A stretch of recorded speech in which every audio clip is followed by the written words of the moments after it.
Hello friends, ഇന്ന് നമ്മൾ absolute value of romance എന്ന് പറയുന്ന ഒരു ഡ്രാമയാണ് എക്സ്പ്ലെയിൻ ചെയ്യാൻ പോകുന്നത്. ഈ സീരീസിൽ മൊത്തം 16 എപ്പിസോഡ്സ് ആണുള്ളത്. എക്സ്പ്ലനേഷൻ നമുക്ക് നോക്കാം. ഡ്രാമയുടെ തുടക്കത്തിൽ നമ്മുടെ കഥയിലെ ഹീറോയിനെയാണ് കാണിക്കേണ്ടത്. അവളുടെ പേര് യൂജു. അവൾ അവിടെ ഇരുന്ന് നോവൽ എഴുതാണ്. ആ കഥയിലെ 2 ഹീറോസ് ആണുള്ളത്. ആ 2 പേരും കൂടി ഒരു പെണ്ണിനെ തന്നെയാണ് ലവ് ചെയ്യുന്നത്. അതിൽ ഒരാളാവട്ടെ അവളുടെ ചൈൽഡ്ഹുഡ് ഫ്രണ്ടും, മറ്റൊരാൾ കോളേജിൽ അവൾ മീറ്റ് ചെയ്തതായിരുന്നു. മാത്രമല്ല, അവനാണെങ്കിൽ പെണ്ണിനെ ഭയങ്കര കെയറിങ്ങും ഭയങ്കര സ്നേഹവും ക്ലോസും ആണ്.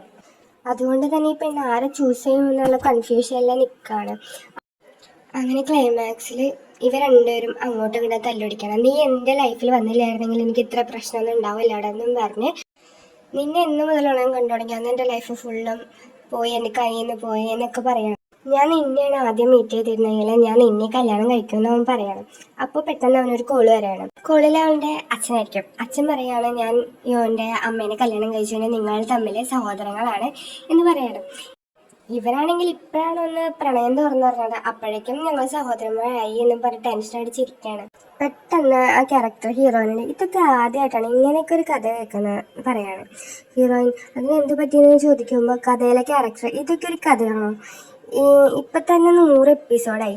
ഇനി 100ാമത്തെ എപ്പിസോഡിലാണ് ഞങ്ങൾ അവരുടെ ഇഷ്ടം തുറന്നത്. അപ്പോഴേക്കും ഞങ്ങളെ പിടിച്ച് ബ്രദേഴ്സാക്കി. ഇത് എന്ത് കഥയാണ്? അപ്പം ഹീറോയിൻ പറയാണ്, നീ ഇതിൻ്റെ ഇനി അടുത്ത് എന്താ നടക്കണമെന്ന് പറയാൻ നീ പാർട്ട് 2 കാണണം. അപ്പോൾ ക്യാരക്ടർ പറയാണ്, പറ്റില്ല, ഇങ്ങനെയൊക്കെ കഥ എഴുതുന്നവരെ പോലീസിനെ പിടിപ്പിക്കണമെന്ന് പറയാല്ല. ഒരു സൈലന്റ് ഒച്ചയേക്കാണ്. എന്താണ് ശബ്ദം എന്ന് പറയാൻ നോക്കുമ്പോൾ ആ കഥയിൽ ഒരു പോലീസ് വണ്ടി വരാണ്. അപ്പോൾ കഥയിലെ ക്യാരക്ടേഴ്സ് പറയാണ്, ഈ പൊട്ട കഥയ്ക്ക് അവളാണ്, അവളെ അറസ്റ്റ് ചെയ്യണം സാറിന് പറയാണ്.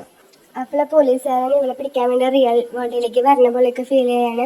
അപ്പോൾ ഇവളെ അറിയുന്നുണ്ട്, ഞാനൊന്നും ചെയ്തിട്ടില്ല എന്നൊക്കെ ഇവള് പറയണം. അപ്പോൾ പോലീസ് പറയാണ്, ഇതുമാതിരിയുള്ള ബോറടിക്കുന്ന കഥകൾ എഴുതുന്നവരൊക്കെ ഞങ്ങൾ ജയിലിൽ കൊണ്ടുവിടും. അതുകൊണ്ട് യു ആർ അണ്ടർ ക്രിമിനലൊന്നുമല്ല, ഞാനൊരു ക്രൈമും ചെയ്തിട്ടില്ലല്ലോ, ഞാൻ എഴുതിയത് മാത്രമല്ലേ ഉള്ളൂ, ഇത് വെച്ചാൽ അറസ്റ്റ് ചെയ്യാൻ പറ്റില്ല എന്ന് പറയുന്ന ടൈമിൽ അവള് ആ സ്വപ്നത്തിൽ നിന്ന് എണീക്കാണ്. അങ്ങനെ അവള് വിഷമത്തിൽ അവളുടെ വെബ് നോവലുകളൊക്കെ എടുത്ത് നോക്കാണ്.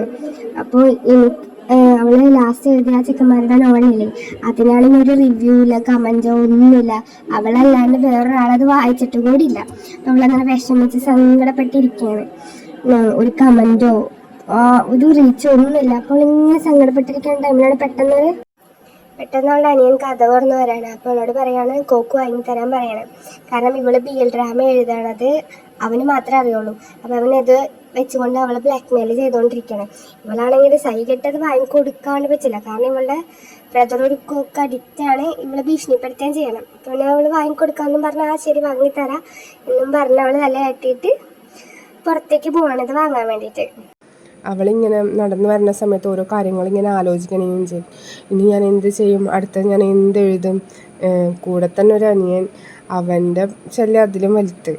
ഇനി എന്ത് ചെയ്യും ഇനി ഇത് ആരോടെങ്കിലൊക്കെ പോയി പറയുമോ, ഇനി എനിക്ക് റീച്ച് കിട്ടാനൊന്നുമുള്ള 100 എപ്പിസോഡ് എഴുതി. ഇതിങ്ങനെ ആലോചിച്ചിങ്ങനെ വരുന്ന ടൈമിലാണ് പെട്ടെന്ന് നോക്കുമ്പോൾ അവളുടെ വീടിനടുത്ത് 4 പുതിയ താമസക്കാർ വന്നേക്കണം. അപ്പോൾ ഇവള് 4 ചെറുപ്പക്കാരാണ്.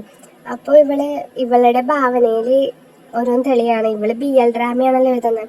അപ്പോൾ അവളുടെ ക്യാരക്ടേഴ്സൊക്കെ പോലെ ഇവരെ നശം ചെയ്തിട്ട് ഇങ്ങനെ ആലോചിക്കുകയാണ്. അവർ തമ്മിലുള്ള റൊമാൻറ്റിക് സീനുകളൊക്കെ ഇവളിങ്ങനെ ആലോചിക്കുകയാണ്. യൂജിനാണെങ്കിൽ ഇതൊക്കെ കണ്ട് അവിടെ നിന്ന് ഇവരെ നോക്കി ഇമാജിനേഷൻ്റെ ഒരു പീക്കിലെത്തി. അപ്പോഴാണ് പെട്ടെന്ന് ആ കണ്ണട വെച്ചതിലൊരു പയ്യൻ ഇവളെ കാണുന്നത്. ഇവളിങ്ങനെ നോക്കും. അപ്പോൾ പെട്ടെന്ന് ഇവൾക്ക് അയ്യോ പെട്ടല്ലോ എന്നുള്ള രീതിയിൽ അവളവിടെ നിന്ന് വേഗം ഓടാണ്. അപ്പോൾ കൂടെ നിന്നവൻ പറയാണ്, അവൾ എന്നെ കാണാൻ വന്നതായിരിക്കും, എനിക്കിവിടെ കുറേ ഫാൻസൊക്കെ ഉണ്ട്, അങ്ങനെയുള്ള രീതിക്ക് അവൻ സംസാരിക്കുകയാണ്. അപ്പോൾ അവൻ പറയാണ്, അത് പെൺകുട്ടിയായിരുന്നോ? ഞാൻ വിചാരിച്ച ആൺകുട്ടിയായിരിക്കണം. എടാ അത് പെൺകുട്ടിയാണ് എന്നൊക്കെ പറഞ്ഞ്, നിനക്ക് കണ്ണ് കണ്ടുകൂടെടാ എന്നൊക്കെ പറഞ്ഞ് അങ്ങനെ അവിടെ ആ സീൻ തീരാണ്. ശേഷം യൂജിൻ വീട്ടിലേക്ക് സ്കൂളിലേക്ക് പോകാനായിട്ട് റെഡി ആയിരിക്കണം. അപ്പോൾ ഫാമിലിയായിട്ട് അവരെല്ലാവരും സംസാരിച്ചിരിക്കുകയാണ്. അപ്പോൾ അനിയൻ അവൾ കുറച്ച് ചേഷ്ടകളൊക്കെ കാണിക്കുന്നുണ്ട്. അത് കഴിഞ്ഞ ശേഷം അവൾ നടന്നു പോകുന്ന ടൈമിലാണ് അവർ ആ 4 പേര് താമസിക്കുന്നതിൻ്റെ ഫ്രണ്ടിൽ എത്തിക്കഴിയുമ്പോൾ ആ കണ്ണട വെച്ചിരുന്ന പയ്യനില്ലേ, അതും വേറെ ഒരു പയ്യനും കൂടി റോട്ടിലിരുന്ന് എടാ നീ പൂവല്ലടാ, എനിക്ക് നീ വാ കാറിലേക്ക് വാടാ, നീ കയറ്, ഇങ്ങനെ പിണങ്ങി പൂവല്ലടാ എന്നൊക്കെ പറഞ്ഞവർ രണ്ടുപേരും തമ്മിൽ സംസാരിക്കണം. അപ്പം പെട്ടെന്ന് ഇവള് യൂഞ്ചിന് എന്ത് ചെയ്യും, ഓടിപ്പോയി വിളിച്ചെന്നിട്ട് എന്താ അവർ പറയണമെന്ന് കേട്ടേക്കും. യൂഞ്ചൻ്റെ നെറ്റത്ത് ഒരു പ്രാണി വന്നിരിക്കണം. അപ്പോൾ യൂഞ്ചൻ ഫോൺ എടുത്തിട്ട് പ്രാണീനെ തട്ടിക്കളയുന്ന ടൈമിലാണ് ഈ കണ്ണട വെച്ചത് നമ്മൾ യൂഞ്ചിനെ കാണുകയാണ്. അപ്പോൾ കണ്ണട വെച്ചപ്പോൾ വന്ന് ചോദിക്കുകയാണ്, നീ ഞങ്ങളുടെ വീഡിയോ എടുക്കല്ലേ, അത് നീ അപ്ലോഡ് ചെയ്തിട്ട് ചീപ്പ് കമൻറ്റിന് വേണ്ടിയിട്ട് റീച്ചിന് വേണ്ടിയിട്ട് ചെയ്യല്ലേ എന്ന് പറയുമ്പോൾ ഇവൾക്ക് ഭയങ്കര വിഷമവും. കാരണം ഇവളുടെ കുറേ ഇവളെ വെബ് നോവലുകൾ അപ്ലോഡ് ചെയ്തിട്ട് ഇവൾക്കൊരു കമൻറ്റോ റീച്ചോ ഇല്ലല്ലോ. അപ്പോൾ ഇവൾക്ക് ആകെ അത് ഭയങ്കര വിഷമം. ഞാൻ നിങ്ങളുടെ വീഡിയോ ഒന്നും എടുത്തിട്ടില്ല, അത് ഇവള് ബഹളവും. അപ്പോൾ അവൻ പറയാൻ നിൻ്റെ ഫോൺ കാണിക്കും ഞാൻ നോക്കട്ടെ എന്നും പറഞ്ഞ് ഫോൺ തട്ടിപ്പറിക്കാൻ നോക്കുന്ന ടൈമിൽ ഫോൺ താഴെ വീണ സ്ക്രീൻ കാർഡ് ഫുള്ളും പൊട്ടാണ്. അപ്പോൾ കൂടെയുള്ള ചെറുക്കൻ പറയുന്നുണ്ട്, അയ്യോ ഞാനത് ശരിയാക്കി തരാം, റിപ്പയർ ചെയ്ത് തരാം. അപ്പോൾ അവൾ ഒന്നും വേണ്ടാന്നും പറഞ്ഞ് അവരെ തട്ടി മാറ്റിയിട്ട് പോകുന്നുണ്ട് അവിടെ നിന്ന്. അങ്ങനെ അവൾ ഭയങ്കര സങ്കടപ്പെട്ട് പോകുമായിരിക്കും. പിന്നാലെ ഇവൻ ഫോൺ ചെയ്യുന്നുണ്ട്, കണ്ണട വെച്ചാൽ ഇവളെ ഫോൺ ചെയ്യുന്നുണ്ട്, ഈ വീഡിയോസ് ഞാൻ എവിടെയെങ്കിലും കണ്ടിട്ടുണ്ടെങ്കിൽ അപ്ലോഡ് ചെയ്ത് കണ്ടാൽ ഞാൻ എൻ്റെ യൂണിഫോം നോട്ട് ചെയ്തിട്ടുണ്ടെന്നൊക്കെ പറയാണ്. അങ്ങനെ ഇവള് സ്കൂളിലെത്തുമ്പോൾ ഇവളുടെ ബെസ്റ്റ് ഫ്രണ്ടാണ് കോയയുടെ ഫോണിലേക്ക് ഇങ്ങനെ കോള് വന്നുകൊണ്ടിരിക്കുക. അപ്പോൾ യൂഞ്ചിൻ ചോദിക്കേണ്ടത് ആരായി വിളിക്കുന്നത്. അപ്പോൾ എൻ്റെ ബോയ് ഫ്രണ്ടായിരുന്നു ഒരു എക്സ്, അവന് ബ്രേക്കപ്പായി. എനിക്കെൻ്റെ ലാസ്റ്റിൽ അവനെ കണ്ടുപിടിക്കാൻ പറ്റിയിട്ടില്ല. അപ്പോൾ ഇവള് പറയുന്നുണ്ട് എൻ്റെ നോവലൊന്നും സെറ്റാവാത്തത് ചിലപ്പോൾ അതുകൊണ്ടായിരിക്കും, എനിക്കെൻ്റെ ഫസ്റ്റ് ലവിനെ ഇതുവരെ കാണാൻ പറ്റിയിട്ടില്ലല്ലോ എന്നൊക്കെ വിഷമത്തിൽ പറയാണ്.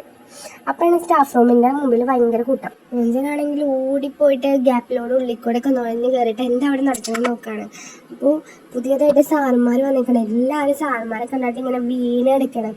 അപ്പോഴാണ് ഓരോ പ്രിൻസിപ്പൾ നിന്നിട്ട് ഓരോ സാറന്മാരെയും പരിചയപ്പെടുത്താണ്, PT ടീച്ചർ, അതുപോലെ തന്നെ ഹിസ്റ്ററിക്കൽ.